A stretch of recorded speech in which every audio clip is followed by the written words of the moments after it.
Dagdag paraan, dagdag kita po tayo. Mayroon pa rin po akong gustong i-share sa inyo mga kababayan ko. Ito po automatic po ito. Ngayon po yung salamin ng may-ari lagi pong nababasag kasi yung trabaho niya lagi nasasalpok sa mga bakal sa kabato. Ngayon po, ang dating po salamin niya, ito yung flat.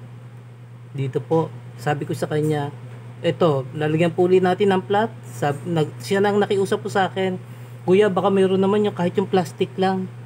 Kaya ituturo ko po sa inyo, yung sa salamin na babasagin, lilipat natin sa salamin na plastic na nakakarve. Ito po tuturo ko sa inyo. Napakasimple lang po nito. Pagka meron po tayong nakuwang plastic na ilalagay dito sa salamin, sukat yung circumference niya. Para po numipis itong gilid niya, meron po tayong liha, paninipisin po natin.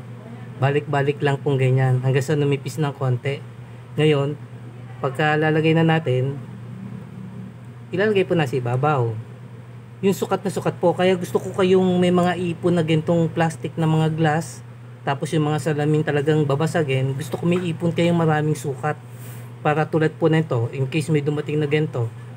Oh, kita niyo po, sukat na po yan. Pasok na po. Ngayon, pagka gusto nyo tulungan, ano nyo po dito sa gilid ng epoxy natin. Ito pong epoxy natin, ito. Ano po natin dito sa gilid niya, lalagyan po natin siya dito. Ito niya po. Ayan. Lalagay po natin sa gilid niya. Ayan. Lagay natin sa gilid niya. Pagka na-mix na po natin itong ating epoxy dito, hahaluin natin. Pagkahalo po natin, tulad ng mga unang turo ko sa inyo, dito po sa ibabaw, dito na lang po nyo sa gilid, lalagyan ng po epoxy. Dito sa gilid po. Ito. Tapos kuha uli ng sa pandikit, lagay po. Pag nakompleto nyo na po yan, okay na po siya. Makakabit na po siya. So pagka matutuwa yung may-ari. Kasi nagawa natin ng paraan, ayaw niya na kasi ng glass eh. Gusto niya plastic naman na salamin. Kaya kung meron pa tayong mga sample nito, mapapalitan po natin. Kikita po tayo. Dagdag kita po natin. Yan. Turo ko po sa inyo yan mga idea po yan. Panghawakan nyo po yung sinasabi ko.